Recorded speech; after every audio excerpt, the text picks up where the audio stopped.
श्री गणेशाय नमः. गरुड पुराणातील 12व्या अध्यायामध्ये भगवंत दुर्मरण नारायण नागबली याबद्दल निरूपण करत आहेत. श्री गणेशाय नमः. पूर्वाध्यायांती श्राद्ध विधान झाले श्रवणांचे निरूपण. आता दुर्मरणाचे लक्षण ऐक गरुडा आदरे. प्रथम विष्णू वाईट मरण कोणते ते सांगतायत.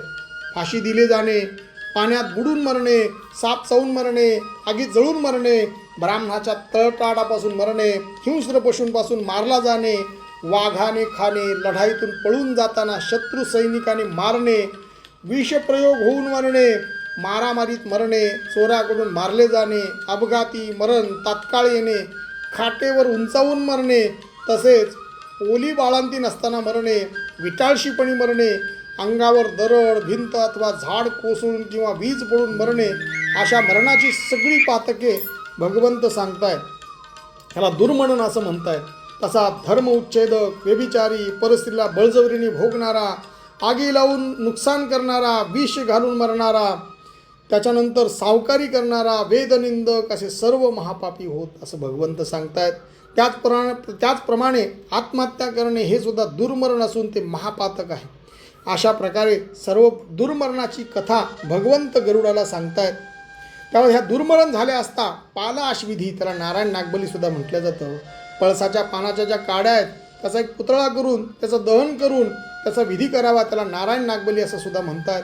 परागंदा झालेल्या व्यक्तीसाठी 12 वर्षानंतर हाच विधी करावा. शिवाय ज्यांना दुर्मरण झाले असेल अशा सर्वांसाठी आणि महापातकी लोकांसाठी नारायण बली हा एकच विधी पुरेसा आहे.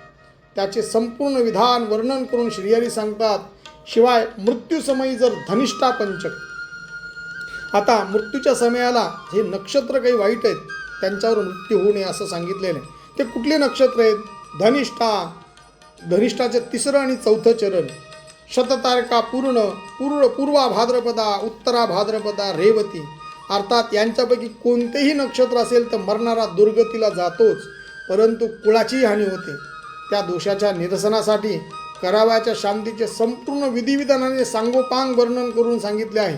पुढे ज्याच्या नागदोषाच्या अगर सर्पदोषाने मृत्यू घडला असेल, नागदंश, सर्पदंश, सर्प संबंधाचा शाप वगैरे दोष, तर त्यांना सद्गती मिळावी यासाठी पंचमी तिथेला नागपूजेचे व्रत करण्यास सांगितलेले आहे. याचे पीठाचे 9 नाग बनवून कोणत्याही महिन्यातील पंचमीला त्याचे विधानासह षोडशोपचाराने पूजन करावे. अशा 12 पंचम्यांचे व्रत केल्याने नागदोषाचा परिहार होतो असं सुद्धा भगवंत सांगतायत. भगवंत नारायण नागबलीचं महत्त्व या अध्यायामध्ये पटवून देत आहेत.